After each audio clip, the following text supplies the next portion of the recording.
Alors, bon matin tout le monde. Bienvenue à cette séance extraordinaire du lundi 13 février 2023. Il est présentement 8h08. Donc, je vais signaler les présences des membres du conseil et de l'équipe, quelques membres de l'équipe de direction. Alors, là, je suis passé à l'envers de vous autres, je un peu mêlé. Alors, je vais commencer à ma gauche. Gilles. Bonjour. Sylvain. Bonjour. Et puis, je vais continuer comme ça. Mario. Bonjour, présent. Chantal. Bonjour, présent. David. Bon matin. Natalia. Bonjour. Et Sophie qui est au bout. Bonjour. Et puis Nancy. Bonjour, présent. Alors, on a 4 points à l'ordre du jour ce matin. Donc, le premier point, c'est nomination au poste de superviseur taxation et perception au service des finances en remplacement de Mamadou qui est quitté pour une promotion à Saint-Jean. Je nomme rétroactivement en date du 16 janvier 2023 Mme Valérie Goulet, titre d'employée à l'essai au poste de superviseur taxation et perception au service des finances aux conditions prévues au recueil des conditions de travail des employés non syndiqués. Le salaire à la date de nomination sera celui de l'échelon 1 de la classe 3. Proposé par David. Appuyé par Chantal Boudria. Le deuxième point, c'est dissociation de la ville de Saint-Constant du document cadre de gouvernance du projet Axe 132 transmis par la ville de Delson au ministère des Transports et de la Mobilité durable.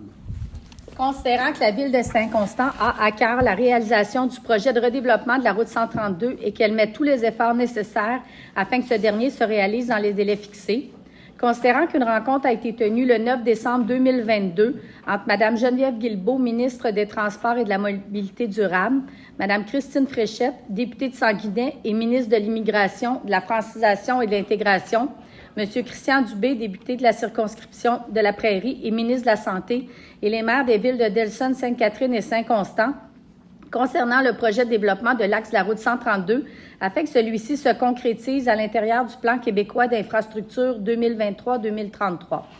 Considérant que lors de cette rencontre, il a été convenu qu'une proposition visant à faire valoir au ministère les avantages que représenterait la délégation de la création et de la gestion du bureau de projet de ce grand chantier aux 3 municipalités concernées et que la ville de Delson s'est proposée pour préparer cette proposition. Considérant que les maires ont convenu qu'une proposition serait préparée par la ville de Delson sans pour autant donner carte blanche à celle-ci, lui permettant de transmettre n'importe quel document sans validation et approbation préalable par les villes partenaires. Considérant qu'aucune délégation de pouvoir par résolution du Conseil n'a été entérinée en ce sens par les villes partenaires. Considérant que la ville de Delson a produit ce document, considérant que la ville de Delson a transmis directement à la ministre Geneviève Guilbeault, au nom des 3 villes, en incluant leur logo, le document cadre de gouvernance du projet Axe 132 à une date inconnue en janvier 2023, sans effectuer aucune validation et sans recevoir aucune approbation préalable avant envoi auprès des villes de Saint-Constant et de Sainte-Catherine. Considérant que la ville de Saint-Constant n'était même pas au courant qu'un tel document avait été produit, finalisé et envoyé au bureau de la ministre, considérant que c'est lors d'un échange avec les représentants du bureau de comté de Sanguinet que les représentants de la ville de Saint-Constant ont appris l'existence de ce document, considérant que c'est seulement suite à cet échange et à la demande de la ville de Saint-Constant d'obtenir copie de ce document déjà transmis à la ministre Geneviève Guilbeault, que les représentants de la ville de Delson ont transmis copie du dit document aux villes de Saint-Constant et de Sainte-Catherine, considérant que ce document démontre un manque de rigueur, des informations erronées et des dizaines d'erreurs d'orthographe, considérant que la ville de Saint-Constant refuse d'être associée à ce document, produit entièrement unilatéralement par la ville de Delson, et qu'il est impossible pour ses représentants d'endosser son contenu, tant auprès du bureau de la ministre qu'auprès de tout demandeur d'accès à l'information. La proposition est à l'effet que le conseil municipal de la ville de Saint-Constant se dissocie complètement de ce document, rédigé et envoyé unilatéralement à la ministre Geneviève Guilbeault, sans validation préalable et sans le consentement des villes de Saint-Constant et de Sainte-Catherine, partenaires dans ce dossier, et qu'un nouveau document soit produit et transmis à la ministre des Transports et de la Mobilité durable, Mme Geneviève Guilbeault, après avoir reçu l'approbation des 3 villes partenaires dans ce dossier. Mario Perron, je le propose. Sylvain Cage, je l'appuie.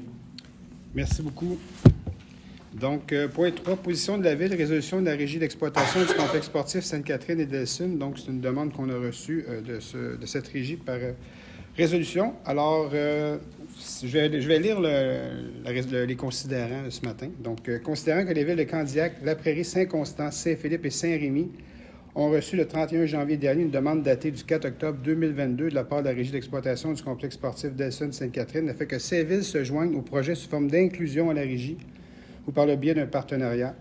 Considérant que la Régie compte construire un complexe sportif sur le territoire de la ville de Delson et que ce dernier est voué principalement à la pratique de soccer, considérant que la ville de Saint-Constant dénombre plus de 1000 joueurs de soccer au sein du club de soccer aussi, que ce nombre est en pleine croissance, considérant que la mise en place d'un complexe de soccer intérieur répond à un besoin imminent dans notre région, considérant que durant les années 2017 et 2018, la ville de Saint-Constant était avancée dans la planification de l'implantation d'un complexe de soccer intérieur sur un terrain qu'elle possédait déjà, considérant que ce bâtiment aurait été livré à la population en 2019 au coût de 11,5 millions, considérant que ce projet a été partagé à la ville de Sainte-Catherine en 2017, que cette dernière avait déjà fait une demande de subvention pour un projet similaire sur leur territoire, considérant que la ville de Saint-Constant a poursuivi la planification de son projet jusqu'à la confirmation de l'octroi de la subvention à la ville de Sainte-Catherine dans ce dossier, considérant que la ville de Sainte-Catherine a obtenu une subvention de 7,5 millions en 2018 pour réaliser ce complexe sur son territoire, considérant que la ville de Saint-Constant a abandonné son projet de complexe de soccer afin d'assurer une meilleure viabilité au projet subventionné de la ville de Sainte-Catherine,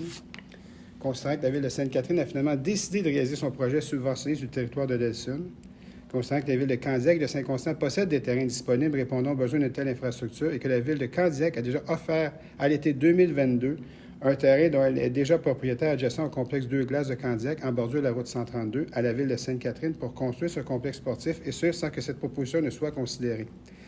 Considérant que les villes de Sainte-Catherine et Delson ont décidé de fonder la Régie d'exploitation du complexe sportif en octobre 2022 pour gérer le projet subventionné de la ville de Sainte-Catherine sur le terrain de la ville de Delson, que la ville de Delson prévoit acheter à Delson Transport au coût de 6,7 millions, considérant qu'un règlement d'emprunt a été adopté par la ville de Delson en octobre 2022 pour acquérir ce terrain pour assurer la réalisation de ce projet, considérant que la mairesse de la ville de Sainte-Catherine justifie que, selon l'article du journal Le Reflet du vendredi 10 février 2023, le choix de cet emplacement pour des motifs favorisant la mobilité active et que cet argument ne peut être considéré autant que par la majeure partie du territoire de Delson et de Candiac que pour toutes les autres villes invitées à adhérer à cette régie, La Prairie, Saint-Constant, Saint-Philippe et Saint-Rémy. Considérant que la ville de Saint-Constant est persuadée que l'option offerte par la ville de Candiac aurait dû être considérée dans les modèles d'affaires proposés afin d'évaluer les pistes d'économie possibles pour l'ensemble des contribuables. Considérant que la ville de Saint-Constant n'a jamais reçu le modèle d'affaires qui permet de justifier que ce projet pourrait totaliser un investissement potentiel et évolutif de 40 millions, selon les propos du maire de Delson, M. Christian Ouellette, lors de l'Assemblée du conseil municipal de novembre 2022. Considérant qu'en vertu de l'ensemble de ces éléments, la ville de Saint-Constant n'est pas en mesure d'accepter la proposition d'inclusion de partenariat avec la Régie pour un projet de cette envergure sans en connaître tous les tenants et aboutissants.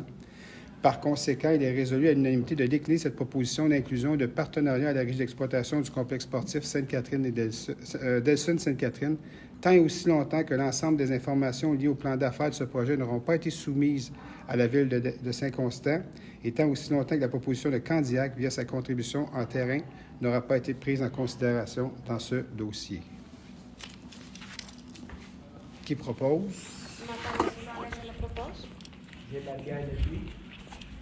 Alors, merci beaucoup. Et le dernier point, position de la ville prise en charge de la gestion du projet ajoute une voie de virage à droite, intersection de la route 209 Nord et de la route 132 S.